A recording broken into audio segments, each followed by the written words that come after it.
말씀은 마태복음 26장 47절부터 54절입니다.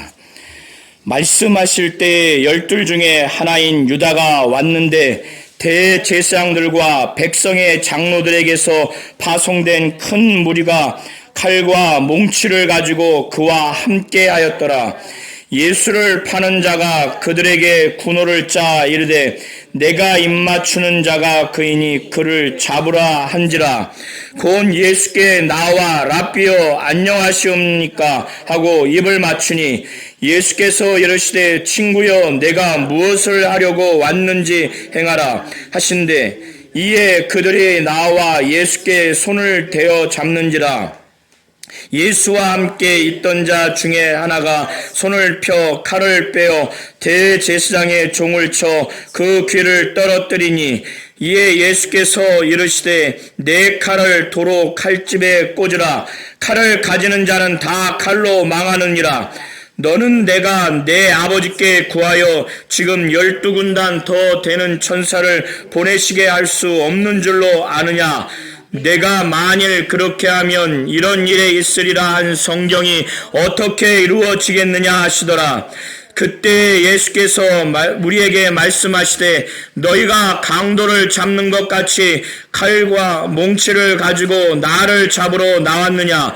내가 날마다 성전에 앉아 가르쳤을 때 너희가 나를 잡지 아니하였도다. 그러나 이렇게 된 것은 다 선지자들의 글을 이루려 함이니라 하시더라. 이에 제자들이 다 예수를 버리고 도망하니라. 아멘. 하나님은 우리 성도님들이 성경을 응하는 신앙생활을 하기를 원하십니다. 하나님은 우리 성도님들이 성경에 담겨있는 하나님 말씀대로 신앙생활하기를 원하십니다.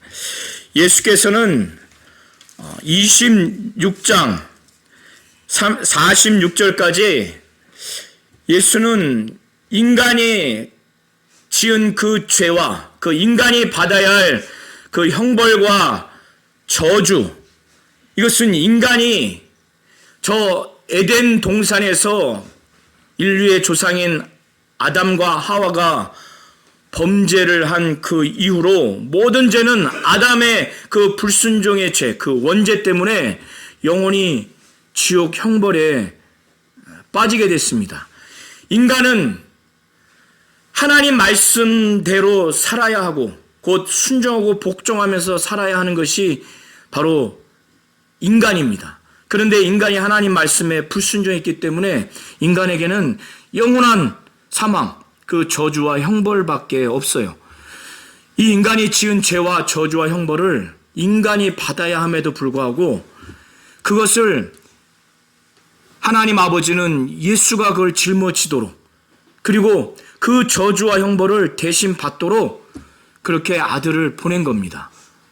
예수께서는 인간이 지은 죄, 그 죄로 인한 형벌과 저주를 하나님이 이 자신이 짊어지고 자신이 그를 대신 형벌과 저주를 받으라고 하는 그 하나님 아버지의 뜻을 알았지만은 그것이 너무 고통스러운 거예요.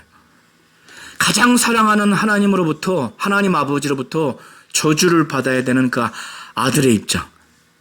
그것도 죽임을 당해야 되는 그 아들의 입장.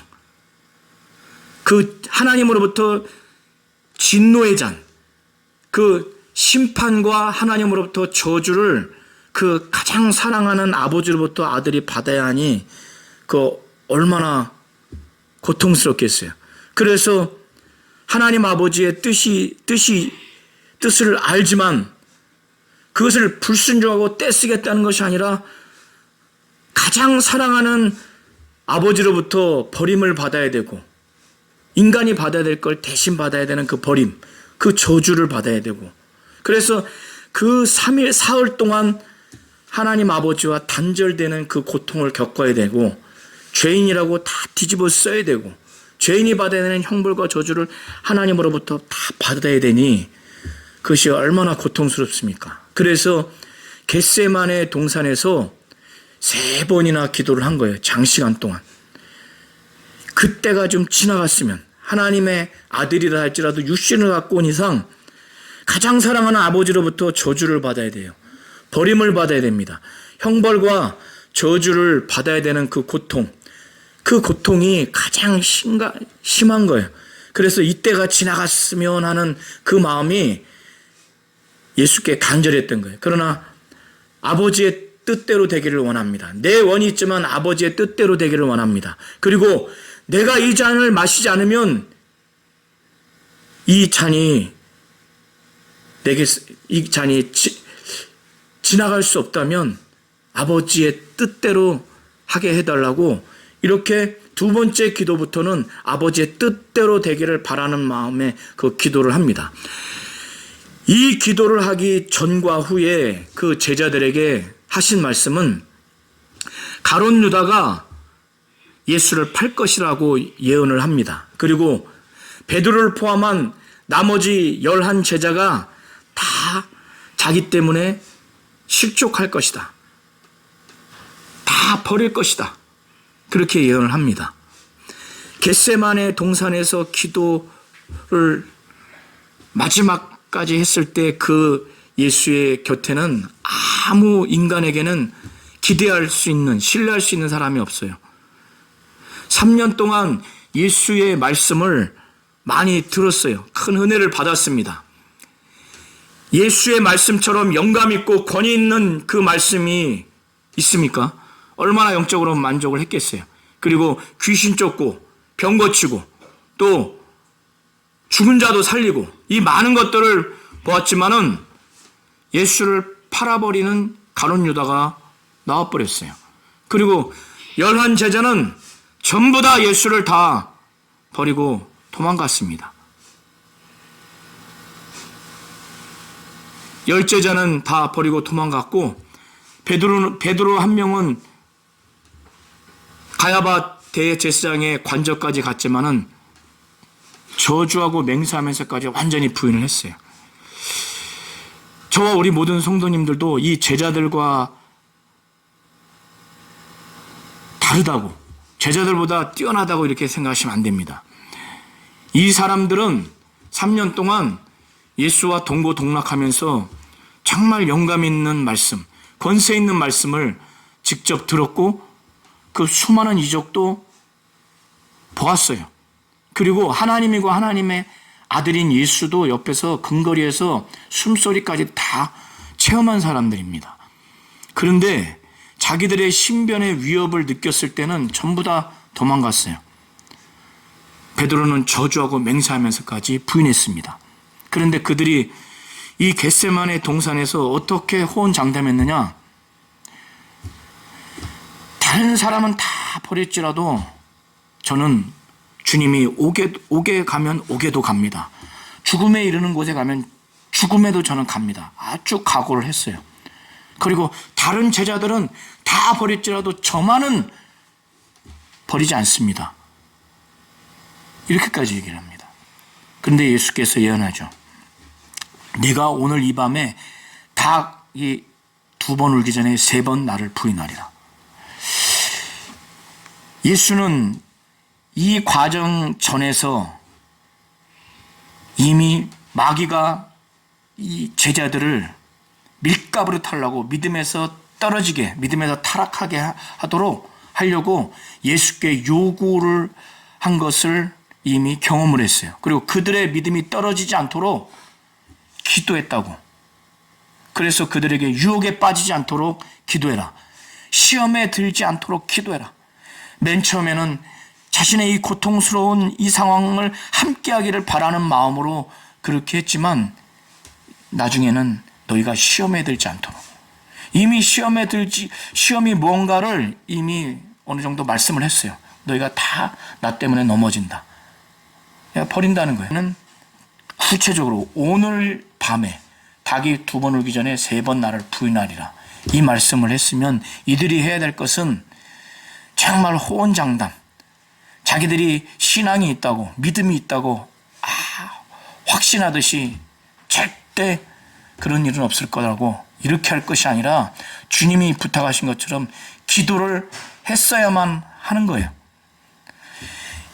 그런데 세 번째 기도하고 나서 보니까 여전히 잠을 자고 있어요. 예수의 말씀에 공감하고 그래서 근신해서 깨어서 기도하고 정신 바짝 차리고 주님과 함께 깨어 있으려고 하는 그런 자세가 아닌 거예요. 그냥 그래서 그만 됐다. 이제 자고 쉬어라. 그런데 이제 가룟 유다를 포함한 그 군사들, 그 대제사장들과 바리새인들과 서기관들이 밀려올 것을 이미 다 예지하고 계시기 때문에 예수께서는 말씀하시기를 때가 가까웠으니 인자가 죄인의 손에 팔리느니라. 일어나 함께 가자. 보라, 나를 파는 자가 가까이 왔느니라. 이 말씀을 하는 그 중에 그때 가룟 유다가 맨 선봉에 서서 어마어마하게 많은 사람들이 이때가 저녁이거든요. 그러니까 등불과 한번 보시기 바랍니다. 등불을 갖고 등을 갖고 횃불을 갖고 무기를 갖고 옵니다. 그 무기가 뭐냐면 검, 곧 칼과 몽치는 오늘날 곤봉이라고 하시면 됩니다. 곤봉. 거의 그냥 각구멍이라고 보시면 돼요. 근데 어마어마한 사람이 많이 왔어요. 이 사람들은 예루살렘에서 그 사내들인 공의회, 그러니까 유대인은 이 유대 민족은 이 당시에 로마의 식민 통치를 받았기 때문에 어느 정도의 그 자치권을 부여받았어요. 그 권한을. 그 권한을 부여받은 회의체가 산헤드린이라고 그래요. 71명으로 구성된 산헤드린. 여기서 입법사항, 그 다음에 행정사항, 사법사항을 다 여기에서 논의해서 결정을 해요. 그런데 사람을 사형시키는 판결과 집행은 이 자체적으로 할 수가 없어요. 로마에서 할 수 있는 거예요. 그러니까 산헤드린에서 종교적인 회의를 하는데 예수를 사형 판결과 집행을 로마 제국에서 할 수 있도록 자체적으로 그것을 증거를 채집하고 거기서 결론을 내리려고 산헤드린에서 이 많은 사람들을 보낸 거예요. 가룟 유다를 선봉으로 해서 3년 동안 예수와 함께하면서 예수로부터 신뢰를 받아서 재정을 담당을 받은 그거를 악용을 해서 가룟 유다는 이 예수를 잡아갈 사람들과 이제 암호를 짭니다. 암호를 짜요. 어떤 암호를 짜느냐? 저녁이니까 누가 예수인지 알아볼 수가 없잖아요. 그리고 이 잡으려고 하는 사람들은 예수에 대한 소문은 들었지만은 예수의 얼굴을 정확히 모를 수도 있기 때문에 가룟 유다가 이제 군호를 짭니다. 여기서 군호는 암호예요. 그러니까 사인을 이제 자기들끼리 이제 짭니다. 그래서 어떻게 짜느냐? 누가 예수냐면 내가 어떤 사람한테 가서 그 볼에 입 맞추면 그 사람이 예수다. 그러니까 그 사람이 예수니까 단단히 붙잡아서 끌고 와라. 저는 이 장면을 읽으면서 우리 성도님들이 가룟 유다와 함께한 제자들이라고 생각해 보세요. 오늘 성만찬에 있는데 성만찬 한 다음에 중간에 나가버렸어요. 나가버려서 3년 동안 그렇게 예수님은 사랑해주고 함께해주고 했는데 그 친절한 관계, 그 신뢰 관계를 입 맞추는 것으로 인해서 사인을 줘서 그것도 단단히 붙잡아서 데리고 가라고 이렇게 말할 정도면은 참 얼마나 이 가슴이 무너집니까? 저는 이 장면을 보면서 마음이 안 좋더라고. 예수께서는 이런 모든 것들을 다 알고 계셨어요. 그래서 이 장면은 마태복음, 마가복음, 누가복음, 요한복음에 다 동일하게 나와 있습니다. 요한복음에는 이미 예수께서 다 자기가 당할 일을 알고 계시고 먼저 나가요. 먼저 나가서 이들을 대합니다. 당연히 가룟 유다가 그렇게 암호를 짰기 때문에 예수 앞에 입 맞추려고 이제 쭉 나오는데 예수가 이미 알아요. 그래서 마태복음에는 나와 있지 않지만 마가복음, 누가복음을 또 요한복음을 종합해서 보시면 입을 맞추려고 나오니까 예수는 이제 유다야, 내가 입맞춤으로 인자를 파느냐? 근데 멈추지 않습니다. 가룟 유다는 이 볼에 입을 맞춥니다. 오늘날 서로 인사할 때 한국에서 악수하듯이 또 허리를 굽혀서 인사하듯이 이 당시의 인사, 애정과 존경과 사랑의 그 표시로 하는 그 인사는 이 볼에 입을 맞춥니다. 입을 맞추는 거예요. 이게 오늘날 이상한 행동이 아닙니다. 그래서 가룟 유다가 랍비여 안녕하십니까? 이게 지금 말이 되는 인사예요? 랍비여 안녕하십니까?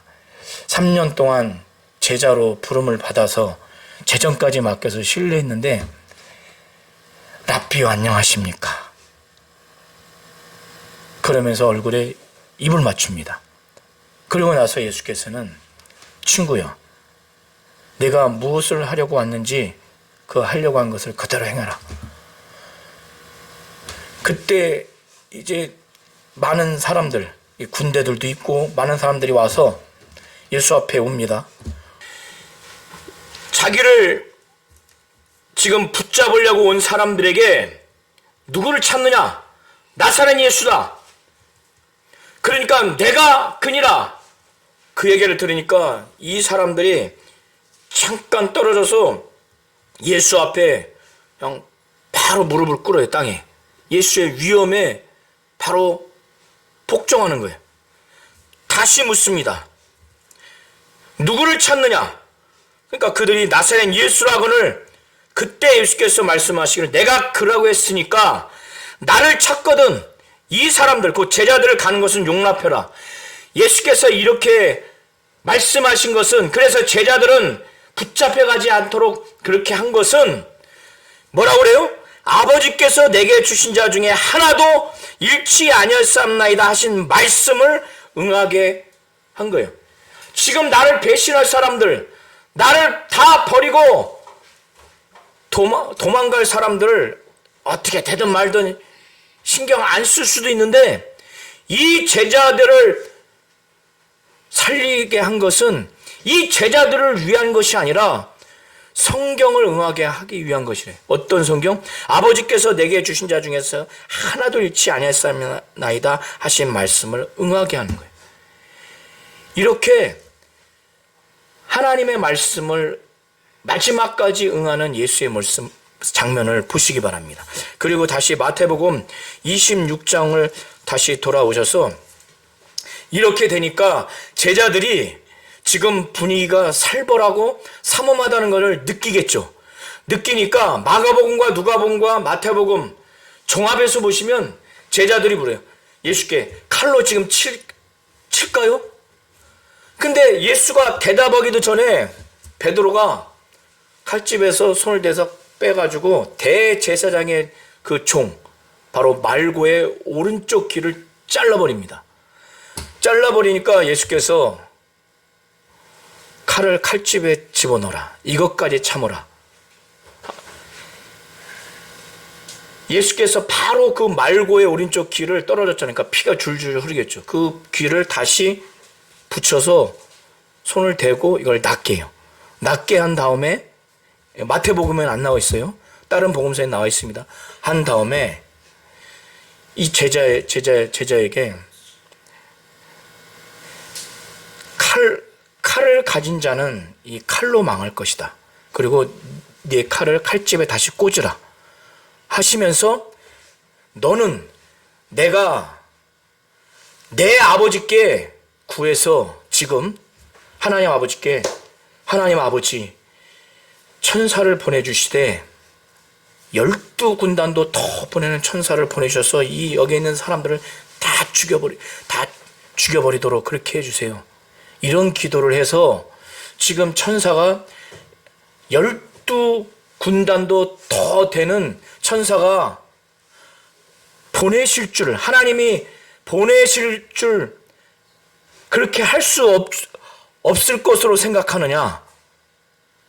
만일 내가 하나님 아버지께 하나님 아버지 이 상황을 정말 모면하게 해주세요. 그래서 12군단이라고 하는 것은 한 군단에 이 당시에 그 로마 그 군단으로 표현된 그 원어로 레기온이라고 하는데 보병이 6천 명이고 기병이 120명이에요. 그러니까 12군단이면 7만 얼마요? 그러니까 한 군단이 6천 명이니까 7만 2천 명 이상의 천사를 보내면은 어떻게 되겠어요? 여기는 뭐 순식간에 그냥 다 죽어버리는 거예요. 내가 만일 그렇게 만약에 한다면 성경에 기록된 내용대로 이렇게 이루어지라고 하는 일이, 그래서 그 기록된 그 성경이 어떻게 이루어지겠느냐? 예수께서 그렇게 능히 할 수 있지만 그렇게 하지 않는 것은, 이런 일이 있으리라 한 성경이 어떻게 이루어지겠느냐 이거예요.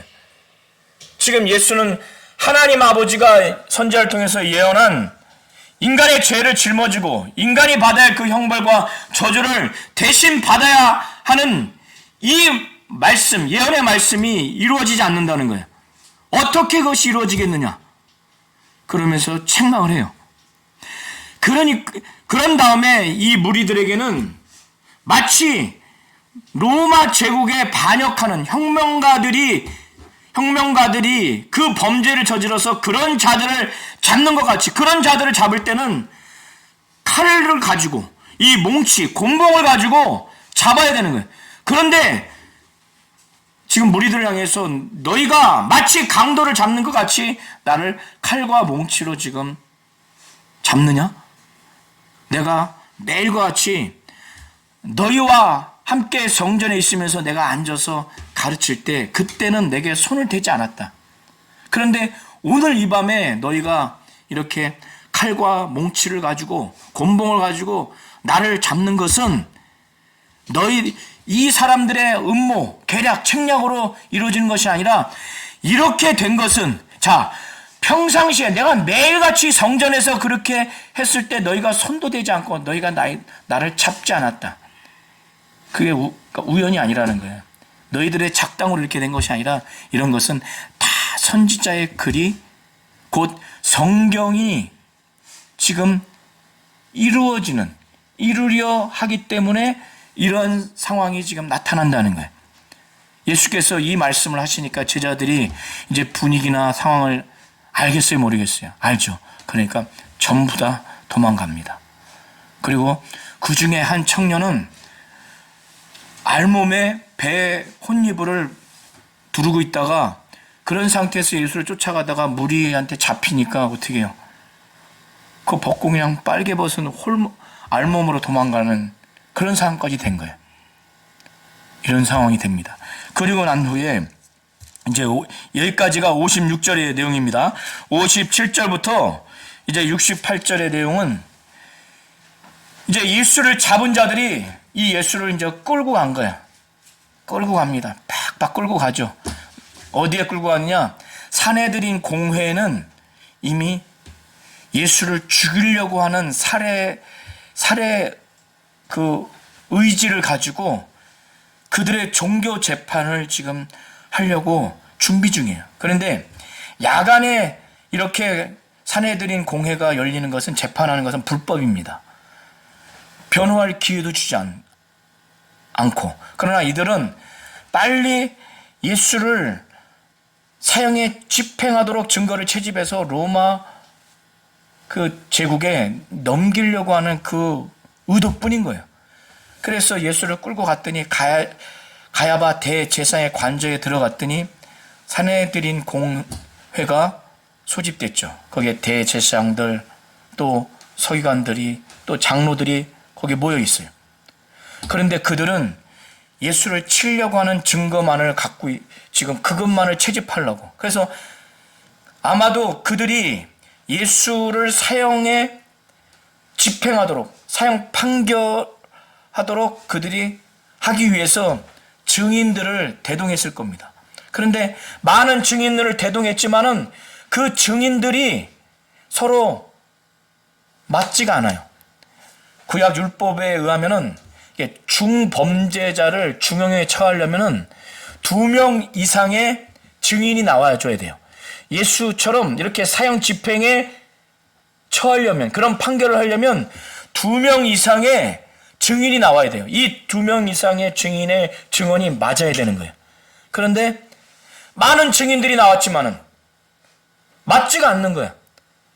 그런 끝에 2 증인이 나왔는데 그 2 증인이 하는 증언이 뭐냐면, 그것도 거짓말이에요. 자기들이 예수로부터 이런 말을 들었다는 거예요. 그래서 이 사람의 말이 하나님의 성전을 허물고 사흘 동안에 자기가 이거를 지을 수 있다. 이 하나님이 사람의 손으로 지은 이 성전을 자기가 이것을 무너뜨리고 사람의 손으로 짓지 아니한 다른 성전을 자기가 지을 것이다, 이런 말을 했다. 그러면 만약에 이게 사실이라면 이거는 신성모독죄입니다. 구약의 하나님의 성전은 하나님이 거하시는 곳인데 그거를 허물겠다? 이거는 사형 집행에 해당되는 죄예요. 그런데 예수는 그렇게 말씀하신 적이 없어요. 자기가 이 성전을 헐겠다고 한 것이 아니라 너희가 이 성전을 헐라. 그리고 이 성전을 예수께서 다시 짓겠다고 했을 때는 이 손으로 짓는 성전을 말한 것이 아니라 자기 육체를 두고 말한 거예요. 그러니까 부활을 그렇게 은유적으로 말한 겁니다. 전혀 사실도 아니고 그 의미도 자기의 부활을 두고 말한 거예요. 그런데 이 2 사람마저도 이 증언이 맞지가 않아요. 마태복음에는 기록되어 있지 않지만 마가복음, 누가복음을 종합해서 보시면 이 2 사람의 증언도 맞지가 않아. 그러니까 어떻게 돼요? 대제사장 가야바 입장에서는 예수가 빨리 자기 입으로 이걸 말해주길 바라는 거예요. 이게 사실이다, 아니다. 사실이다. 이렇게 논쟁을 하면서 사실이다. 근데 예수는 죽어야 하는 근본적인 그 이유는 뭘로 죽어야 되느냐? 이런 거로 죽음의 이유가 돼서는 안 되는 거예요. 예수가 이 땅에서 사형 당해야 될 이유는 뭐냐? 자기가 그리스도, 바로 하나님의 아들이라고 하는 그 이유 때문에 죽어야 되는 거예요. 이해하시겠죠? 그래서 대제사장 가야바가 공회에서 일어나가지고 아무 대답이 없느냐? 이 2 증인들이 지금 성전과 관련돼서 지금 말한 것, 이거에 대해서 지금 할 말이 있는가? 이런 차원에서 이제 이 말하기를, 이 사람들이 너를 치는 증거가 어떠냐? 대답해봐라. 그래서 대답을 해서 직접적인 증언이 나오면 그거를 이제 사형 집행하는 증거로 삼으려고. 근데 묵묵대답하지 않아요. 당연하죠. 예수는 그런 것에 대답할 필요가 없어요. 그가 하나님이고 그가 하나님의 아들이고 그리스도라고 하는 것을 명확하게 증거하고 그것으로 인해서 죽임을 당해야 되는 거예요. 그러면서 이제 대제사장 가야바가 하나님 앞에 맹세하도록 그렇게 해요. 하나님 앞에 진실을 말해라. 그래서 이 대제사장 가야바가 말하기를, 예수께서 침묵을 하시거늘 대제사장이 이르되 내가 너로 살아계신 하나님께 맹세하게 하노니 내가 하나님의 아들 그리스도인지 우리에게 말하라. 하나님 앞에 하나님께 맹세해서 진실을 말하지 않으면 이것은 큰 범죄입니다. 그래서 가야바는 그렇게 몰아가는 거예요. 하나님께 맹세하게 하노니, 살아계신 하나님께 맹세하게 하노니 내가 하나님의 아들 그리스도인지 우리에게 말하라. 다른 복음서에는 찬송받을 자의 아들이냐, 내가 하나님의 아들이냐 하니까 내가 지금 말했다, 그리고 내가 그다, 이렇게 아주 명확하게 얘기를 해요. 더 나아가서 시편 110편 1절과 다니엘서 7장 13절과 14절에 인자이신 바로 그리스도가 어떠한 모습인지 하나님 아버지가 자기 아들에게 하신 말씀에 대해서 시편 110편 1절에 말씀했어요. 그 말씀과 다니엘서 7장 13절 14절에 인자가 어떠한 모습인지에 대해서 말씀한 그 내용을 예수께서는 인용하시면서 추가적으로 말하기를 64절에 내가 말하였느니라. 그러나 내가 너에게 이르노니 이후에 인자가 권능의 우편에 앉아있는 것.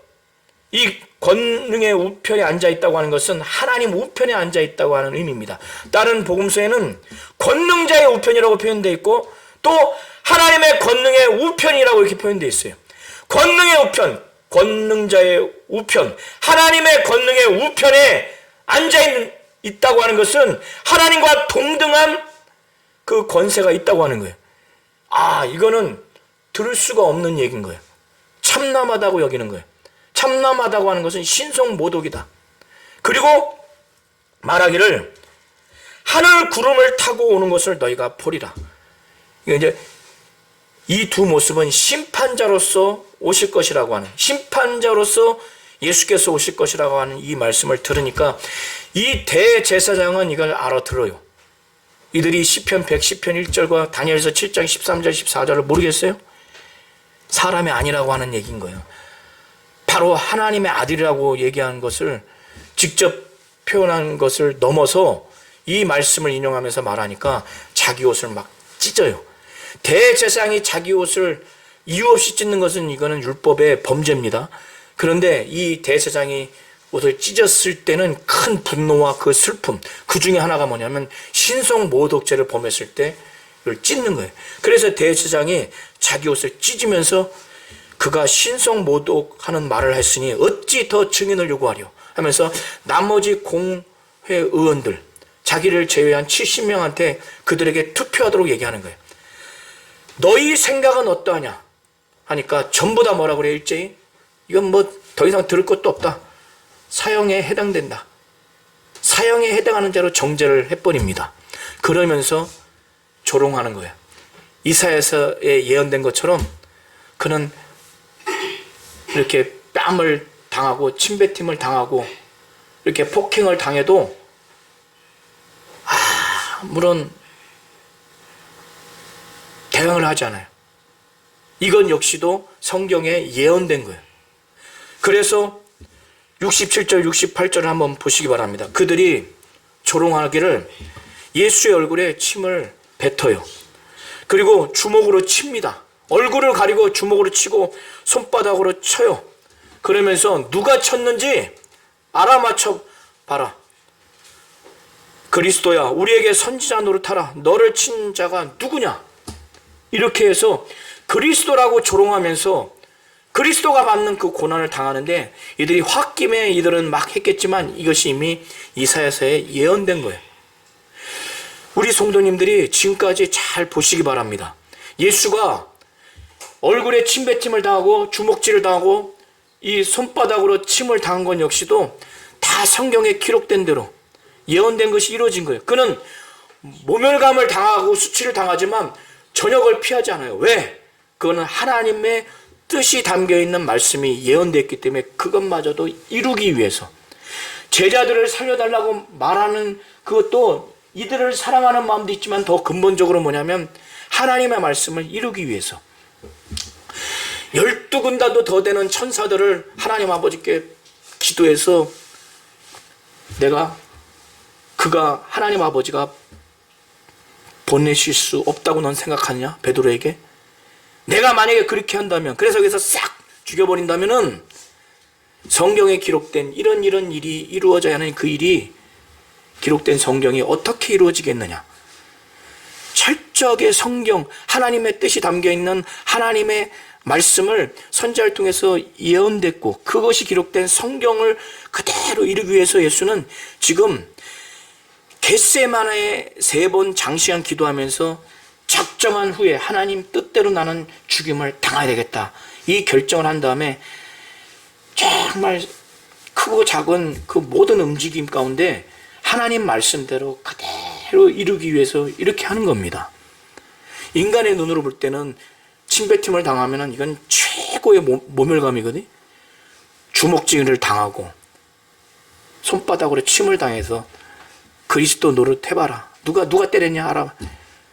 이런 치욕을 당하고 폭행을 당하고 제자들은 그래도 살려달라. 얘네들 보내도록. 이게 다 성경을 이루기 위한 것이라는 거예요. 그런 상황에서 2층에서는 예수께서 종교 재판을 받는 중에 아랫뜰에서는, 바깥뜰에서는 베드로가 이제 부인하는 그런 아주 큰 중범죄를 저지릅니다. 그때 사도 요한으로 추정되는 베드로 그 제자가 그 대상 관저에 들어가지 못하고 있는 상황에서 이 사도 요한이 그 문 지키는 여종의 부탁해서 들어가도록 합니다. 들어가는 중에 이 여종이 그래. 너도 그 제자 중에 한 사람 아니냐 하니까 자기는 아니라고 부인을 해. 그때가 새벽이에요. 추우니까 거기 하인들과 불을 쬐고 있는데 어떤 한 여종이 불이 있으니까 베드로 얼굴이 보일 거 아니에요? 가만히 보니까 야, 이거 예수, 갈릴리 사람 바로 이 예수, 나사렛 예수와 함께 있는 자다. 이 말을 해요. 그때 베드로가 말하기를 나는 네가 지금 하는 말이 무슨 말인지 모르겠다. 그리고 깨닫지도 못하겠다. 이렇게 말하면서 나는 그를 모른다. 이렇게 말합니다. 그러니까 예수가 그 베드로가 이제 바깥 이제 문 쪽으로 가요. 가는데 거기에 또 다른 여종이요. 나이가 많은 사람이 아닙니다. 나이가 어려요. 어린 여자 종이에요. 그 여종이 너 지금 당신 말이지 예수와 함께한 사람 함께했다. 너 그 도당 사람이다. 어? 이렇게 말하니까 그때는 이 베드로가 뭐라고 그래요? 맹세를 합니다. 맹세하면서 부인해요. 난 그를 모른다. 나는 예수와 함께 있지 않다. 난 예수의 도당이 아니다. 그 도당이 아니다. 그리고 난 다음에 대세상의 종 말고 오른쪽 귀를 잘랐다고 그랬죠. 그때 옆에 있던 그 친척이 있었어요. 그러니까 그 친척이 야, 너 예수와 함께 그 동산에 있다는 걸 내가 봤지 않느냐? 그러니까 자기 그 친척의 그 귀를 잘랐으니 얼마나 그걸 각인이 됐겠어요. 근데 베드로는 그것도 부인합니다. 나는 아니다. 나는 함께 있지 않았다. 그리고 그에 앞서서 또 자기가 그의 제자라는 걸 또 부인해요. 그러면서 마지막에 뭐냐면 이제 내 말하는 거 보니까 갈릴리 그 사투리를 쓴다 이거야. 내 말을 하는 거 보니까 너 그 나사렛 예수, 갈릴리 그 예수, 그 도당에 속한 자다. 너 함께한 자다. 네 사투리가 지금 그걸 말해주고 있다. 이렇게 말하니까 그 다음에 더 세게 부인합니다. 어떻게 부인하냐면 자, 한번 이제 보시기 바랍니다. 이것만 읽고 우리 마치겠습니다. 자, 73절부터 75절. 자, 시작. 조금 후에 곁에 섰던 사람들이 나와 베드로에게 이르되 너도 진실로 그 도당이라 내 말소리가 너를 표명한다 하거늘 그가 저주하며 맹세하여 이르되 나는 그 사람을 알지 못하노라 하니 곧 닭이 울더라. 이에 베드로가 예수의 말씀에 닭 울기 전에 세 번 나를 부인하리라 심히 생각나서 밖에 나가서 심히 통곡하니라. 아멘. 네. 저주하면서 맹세하면서 부인해요. 처음에는 그냥 부인했다가 그 다음에는 맹세하면서 부인했다가 이제 마지막에는 저주하면서 자기를 향해서 저주했는지 아니면 예수를 저주했는지는 명확히 나오지 않지만 저주하면서 맹세하면서 부인해요. 난 몰라. 나는 그의 제자가 아니야. 난 함께 있지 않았어. 왜? 이거 이렇게 부인하지 않으면 자기는 죽게 생겼거든. 그리고 난 다음에 누가복음에는 예수께서 돌이킨 다음에 베드로와 눈이 쫙 마주칩니다. 야, 이거 얼마나 슬픈 장면이에요. 그리고 난 다음에 그 말을 할 때, 이 부인할 때 닭이 울고 있어요. 두 번째. 그리고 난 다음에 예수의 그 말씀, 겟세마네 동산에서 내가 닭 울기 전에 닭이 2번 울기 전에 3번 나를 부인하리라. 이게 생각이 나면서 막 우는 거야. 심히 통곡하고. 저도 이 죄를 졌으면 너무 고통스러울 것 같아요. 누구에게 위로를 받을 수 있겠어요? 그것도 예수님과 눈이 쫙 마주쳤어. 부인했을 때 저주하고 맹세하면서. 예수를 향해서 저주했다면은 이거는 정말 큰 죄악이고, 자기를 향해서 저주하는 것도 마찬가지. 내가 만약에 이렇게 말하는 것이 사실이 아니라면 하나님으로부터 난 저주를 받을 것이다. 이런 저주를 저주하면서 맹세하면서 예수를 난 모른다. 난 그의 제자가 아니다. 함께하지 않았다. 그러면서 예수는 쫙 뒤를 보면서 베드로를 하고 눈이 마주칩니다. 야, 이 마음이 어떨까?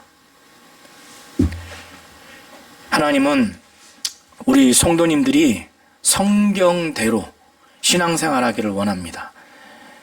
예수는 오늘 마태복음 26장 47절부터 75절을 통해서 우리 성도님들이 보신 것처럼 정말 성경대로 다 이루려고 했어요.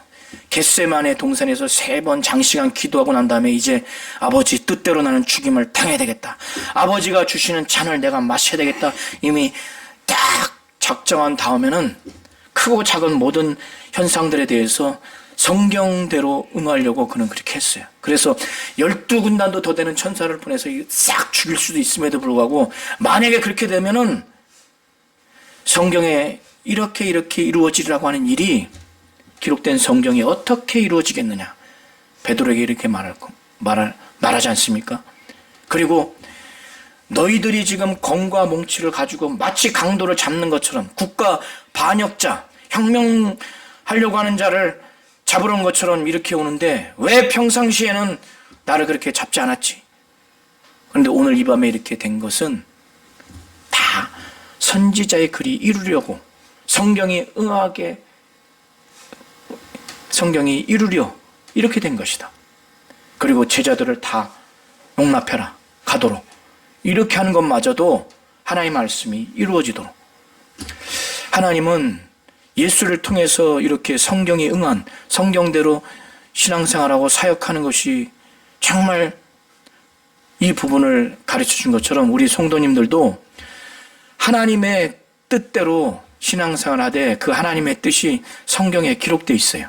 그래서 예수가 이렇게 한 것처럼 우리는 동일하게 우리도 십자가에 못 박는 그런 것은 할 수 없고 그건 우리의 몫이 아닙니다. 그러나 성경에 기록된 하나님의 말씀, 하나님의 뜻이 담겨있는 하나님의 말씀대로 그렇게 교회든 가정이든 또 직장이든 그렇게 순종하면서 복종하는 그러한 신앙생활 하시기를 예수의 이름으로 축원합니다.